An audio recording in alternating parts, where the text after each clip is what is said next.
Hey guys, it's Empress. Guess what? I'm back with another one. Let's get to it. It's more than a statement, it's a way of life. So ambitious. Then we should just start talking. Alright guys, that's right. I'm back with another Patrons pick. I was reminded, there was one more interview. Um, this one is the Australian 60 Minutes. So let's give it a watch. Her millions of fans say she's sassy and sexy. Her critics, and there are a few of them too, say otherwise. But there's one thing about Madonna And what's funny is they still say otherwise. Okay, let's go. no one can deny, not even the lady herself. She shamelessly promoted herself all the way to the top of the rock pile. And now she's at it again, with a new movie which she calls a documentary and others call filth. Just the title should give you a fair idea of what it's all about. In Bed with Madonna. Okay, they ran with that title, right? But again, brilliant marketing on Madonna and her team part. All right, let's go. It consumed 250 hours of film. Madonna on stage. Off stage. Madonna being Madonna. That shoulder move. Thank you. Okay, so she felt this the same day she talked with the dude from the UK.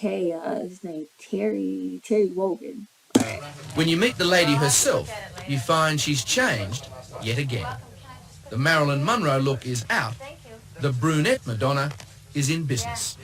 Dang, it ain't no brunette icons they could point to, right? They say Marilyn Monroe, they couldn't hit her, but like the Jane Russell or something, right? Let's go. Changing your hairstyle now and colour, does that give you a few or maybe a couple of weeks of a little bit more privacy?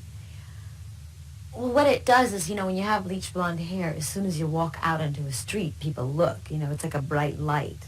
So it gives me about 6 to 10 seconds more of anonymity. Using Service Titan has actually made people think that we were psychic. When a customer calls in, they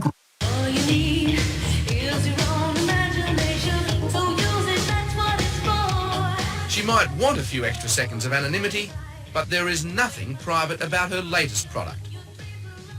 We really didn't know what we were doing. I just said film it, because I'd grown really fond of all the people I was working with, and they were so entertaining to me. And I just said I wanted to make a movie of it. And you also wanted to show that you're human like anyone else, didn't you? Well, yeah. But it wasn't in my head going, I have to show the other side of myself to the world. I have to show the human side of myself. To me, it's more of a movie about life, period, than just my life. It wasn't always flattering to you either, was it? No, definitely not, but I'm not always pleasing to be with or look at or whatever, like anybody. We can't get it to sound better than this, then I'm not doing a show. So someone who knows about sound better come up here and explain something to me. Madonna's camera. You think it's funny? I don't. Nobody. Get up there. I don't think it's funny at all. Well, here's Bert. Get out! I'm having a business talk. Goodbye. No! You run a tight ship. Yeah. Are you a tyrant? In terms of business, yes. Mm-hmm. Yes. Yeah. Yes, I am. But are you as hard on yourself as you often are on the staff? I think I'm harder on myself. Are you? Yeah. In what ways?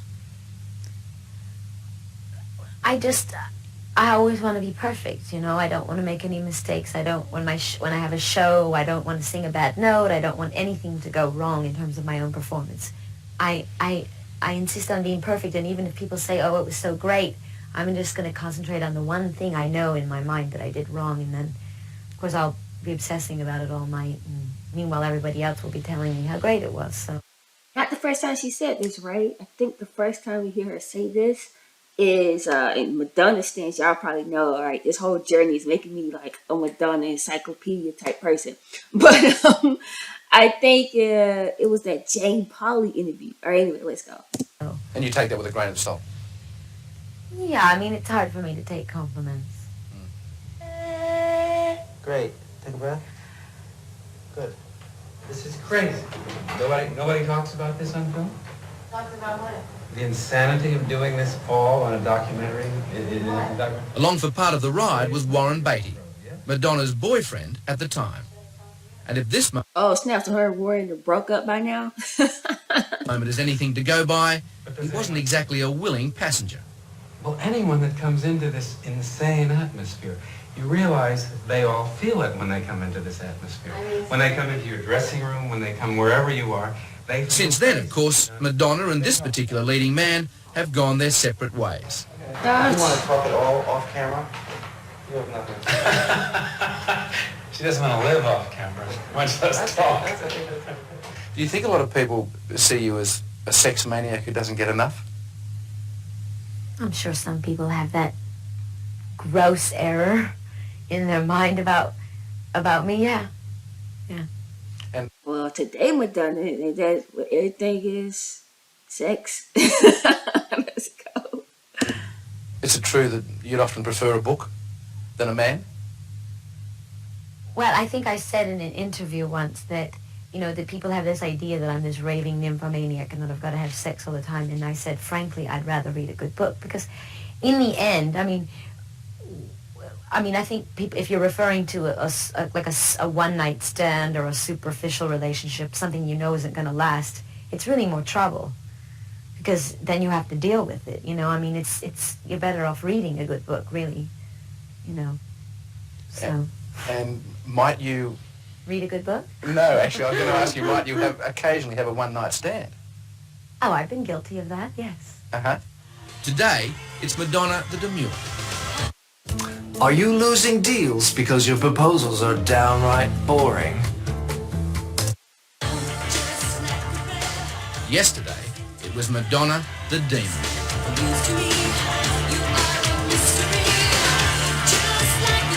Like Hey, they say Madonna's the demon.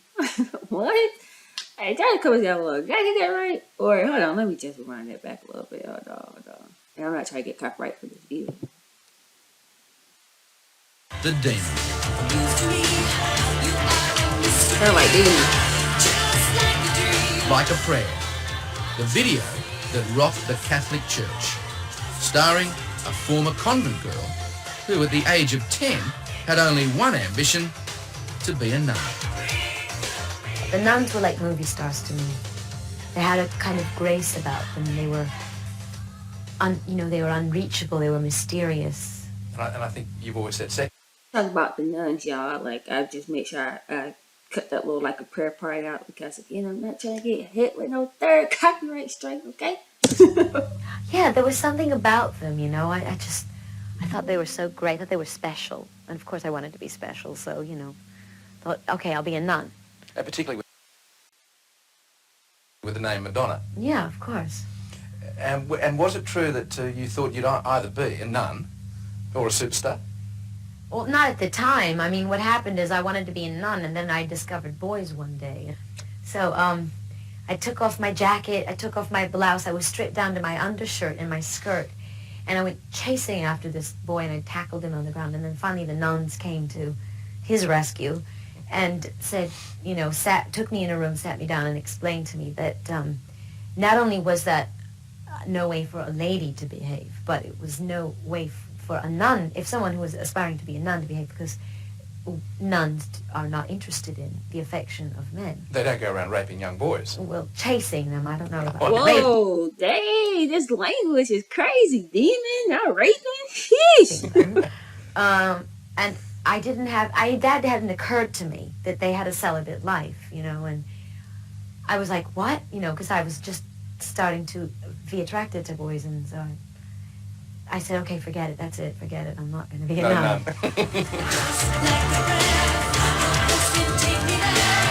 And of course I got played just like a prayer. You say you're a lapsed Catholic. Uh-huh. After your run-ins with the Vatican, I'm surprised that you haven't been excommunicated.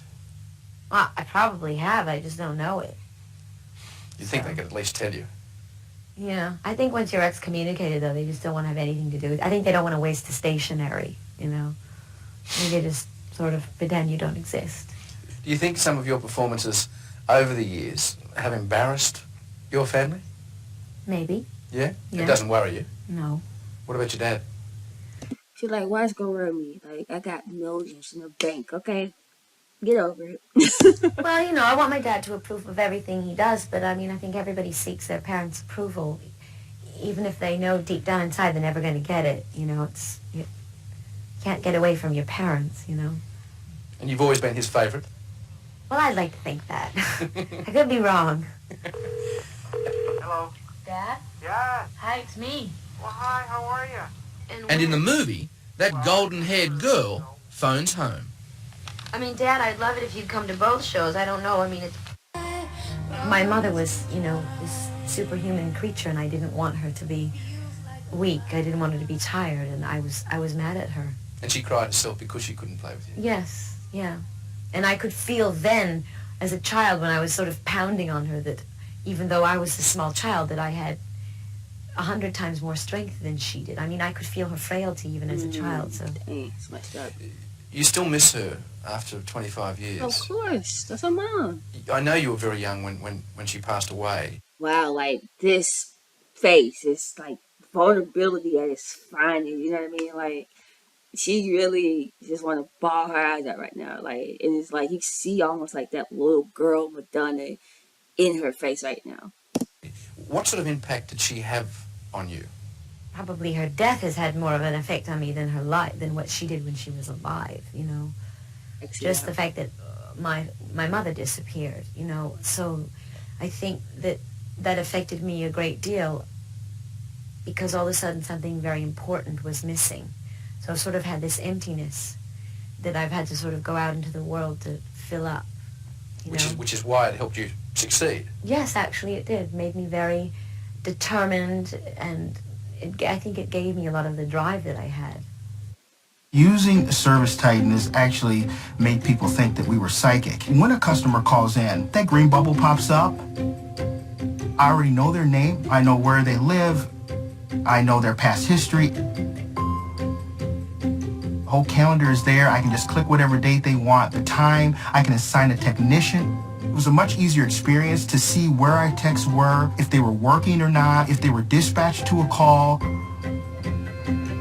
As a dispatcher, you need to be working in the most efficient way possible. So you just click on a call, and it's as simple as moving your mouse up, and you can drop it onto the technician's photo or the timeline on the board, and it puts the call on them. Before, it was much more of an intensive click on every single call, look through at the notes of every single ticket, and also the fact that the invoicing wasn't integrated. So there was a lot of admin work that made the job more time-consuming, and you're less likely to focus on maximizing opportunity in terms of dispatching. We had a lot of redundant phone calls or emails for something that's a quick exchange. I can text through Service Titan that technician that's on his way and say, hey, this person's going to be late. So if we need to send him to another call really quick, we're able to do that. It's the greatest thing that ever happened to me. We're actually able to see that they've sold something.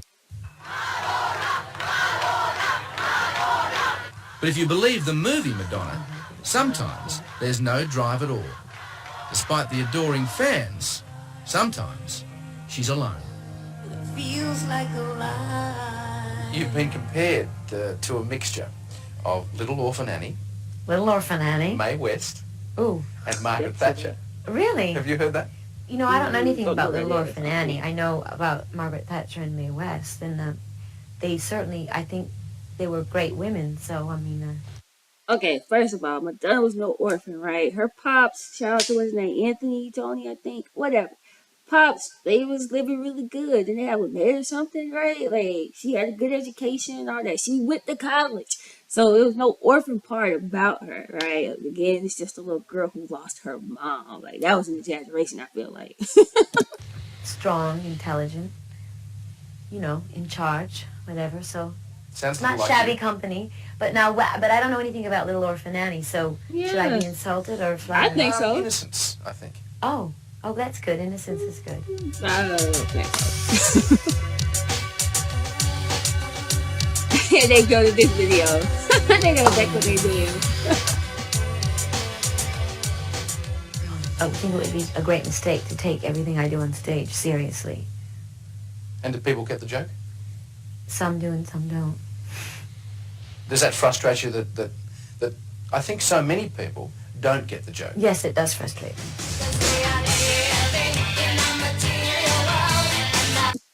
material girl.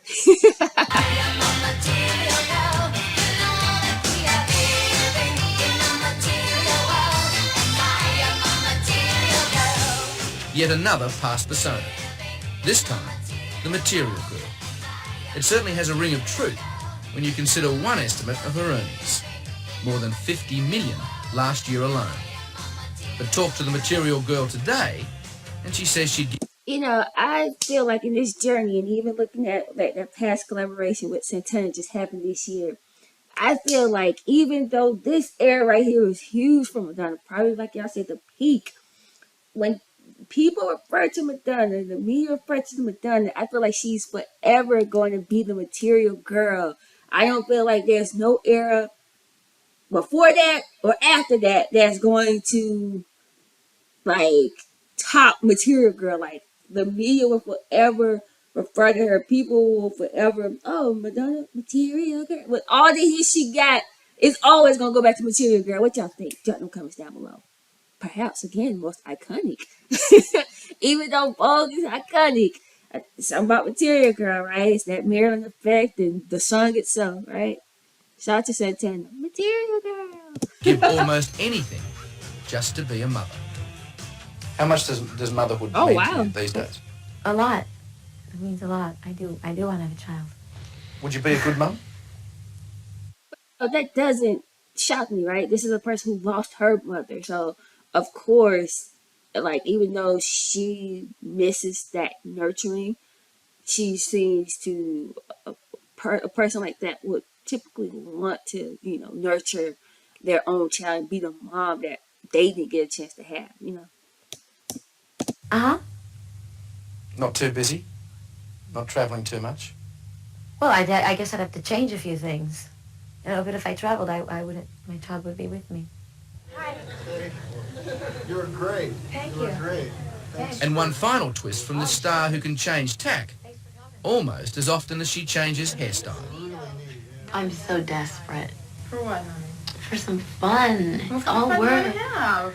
Well, this is fun to me. In the movie, she's been there, done that, and more. Who do you want to meet next? Who do I want to meet next? Who would really blow you away? I think I met everybody. But back at the interview, there's still a spark. So much to do, so much still to see. Is there anyone left that you'd like to meet in the world? Yeah, a lot of people. I want to meet Gorbachev. And I want to meet, Princess Diana? yeah, I'd like to meet her. Dang, wait, aren't both these people dead now? That's crazy, right? Kind of ironic, a little eerie, but anyway. Mm-hmm. Yeah. Bob Hawke? Who? Bob Hawke. He's the Prime Minister of Australia. Oh, sorry. Oops.